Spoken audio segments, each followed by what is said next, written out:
এবারের টি-20 বিশ্বকাপে একের পর এক ব্যর্থতায় টনক নড়েছে বিসিবির।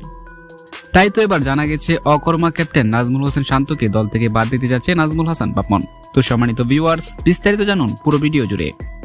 ব্যাটিং ইউনিট নিয়ে বাংলাদেশকে ভুগতে হয়েছে অনেক সময়, বোলিং ইউনিট দিনকে দিন যাচ্ছে অনন্য উচ্চতায়। তবে ব্যাটারদের এবারের যে ফর্ম তার ব্যাপ্তি যেন শেষই হচ্ছে না।